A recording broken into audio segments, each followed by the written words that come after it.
talk about quarterbacks sitting on the couch. He wasn't sitting on the couch, but he was available. Yeah. And Lamar, everybody this offseason came out of their way to say, we don't want him. No, we're not interested. We don't want him. JJ! If your GM said that, fire him. JJ. What? I'm right here. Chris Ballard didn't say that, but, like, we certainly had question marks at the quarterback position. And as we were covering it every single day, we were covering Lamar Watch every single day. We had the number 4 overall pick, too. Yeah. I mean, we had some potential tasty move makers. And if you get this guy with Shane Steichen, could you imagine? Oh, my God. Not that Monken, like, they're doing a great job, sure. obviously. But, like, I'm the Indianapolis Colts fan here that's on a microphone. And knowing that this was a potential possibility, you had to make a trade, you had to make a play, you would have had to do something. But it's like, Lamar got a deal done. He was representing himself. Allegedly, that was something that scared a lot of teams. They're like, well, can you get a deal done? Lamar's representing himself. He was like, he was able to. Okay, so the Ravens were able to. You can't? Is that, you're not able to do? It's like, what in the hell? That's my problem with this. I'm not saying that somebody could have gotten a deal done. I'm not saying that. My problem with it is people coming out publicly saying we're not interested. Like, I don't care. Yes, you can try and fail.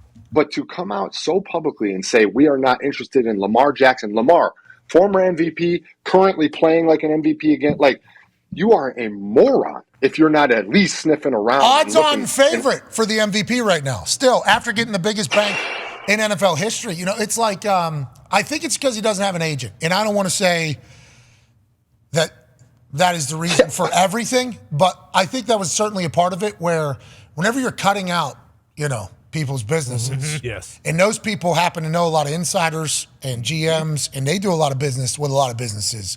There's a chance that there is a little bit of a fear like, well, if he gets a deal done, are other people going to see this as the new avenue to do this? And I'm not saying it will be. Lamar has a special talent to get deals done. He is a businessman. I think we've seen that. He has displayed that. Congrats to him getting a deal done alongside of his mom. That's unprecedented deal was made in an unprecedented way. So I think there's a chance that there was a little bit of like gaslighting. Kind of like Deshaun's fully guaranteed deal when everybody didn't like that. Like, when they don't like something, it generally creates a little hesitation to do it again. I mean, I love it. You talk about like having no agent at all and then having no suits to report to. You know, people could potentially not like that. Yeah. Too bad if a player does it for himself and can figure it out by himself and can make all that extra money himself. Like, yeah. And do it better than they've been doing it. That's a pretty cool thing. Pretty sweet. And go out and win MVP. Like, I mean. Yeah, it is pretty cool. Hey, congrats to Lamar, dude. There you go, Lamar. Yeah. Changing the and entire then call game. out the media. I love that, too. Like, media said he was going to get crushed. He said, hey, no, you don't play. Guess what? I did it. You suck. Like, hey, Mike Flores ain't putting the pads on. No. Okay, if he was putting the pads on, then he could talk maybe the way he was talking. I don't think he would be.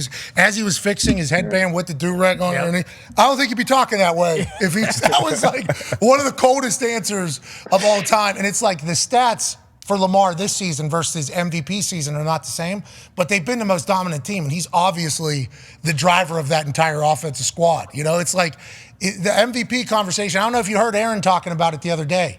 You know, at the CMC Tyreek Hill quarterback award. I want the battle for you, JJ. You know, I want the battle for you. I brought up your reference, but I do think it's real what you said, and I think Aaron believes that maybe a skill player could get it. But he also mentioned Josh Allen. Don't look now. Yeah. Most touchdowns accounted for in the entire NFL. And if the Bills continue to do what they are doing right now, after Kadarius Toney, just 4 inches. Yeah, that's all. 5, 6, 7, and 8, maybe a foot. Yep. Yeah. Maybe a foot. Maybe a foot. Now that we're a little bit further away from it and we're seeing the photos. Yep. And the entire thing, they're rolling. And maybe Josh Allen steals this. It's up in the air right now, this MVP, JJ. It is. And like I've said the whole time, and you guys have heard it, and you had the discussion yesterday, but most valuable player is about the word valuable to me. Like, that's, I do think that it should be a best player award, because I think that's a more fun, like, people, you can debate that. Like, who's the best player? Who's doing what they do best? What's that? But Why not? If we're going with pure value, you have to say, okay, if we took this guy off of his team, what does that team look like?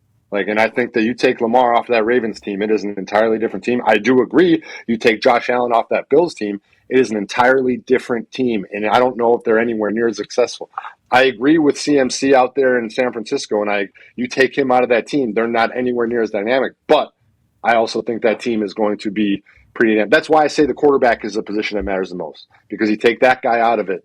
I mean, he literally has his hands in every single play of the entire game. It has to be a quarterback. Has to get to the running back. Has to get it to the wide receiver. Like, obviously, offensive line has to block. We can do that, kid. Yes. But there's one person that has the entire program in its hands. Yes. Every single, which is why they get paid. You know, why the dead cap is like 50-some million potentially. That's how it all goes. That's a value. That's an asset. Should add best player. And it'd probably just come down to the offense player of the year, defense player of the year, but who cares? That adds extra fodder as well. You can take home 2 awards. Yeah, also most improved is what we need to do, because the comeback player and most improved, 2 different things. We had that discussion with Geno Smith last year, winning comeback, because he didn't actually get hurt, but he won comeback player of the year, whereas a most improved player of the year, that would have been a layup to kind of solve that problem. Yeah, let's give everybody most improved, man. Nobody wants to win most improved. No, but like Flacco, that was the one in Mostert might win that this year. Yeah, Mostert, Flacco. Yeah, like then those guys at least get something, because Mostert's having a hell of a year, but no one is talking about him as offensive player of the year because of Tyreek and McCaffrey. Yeah.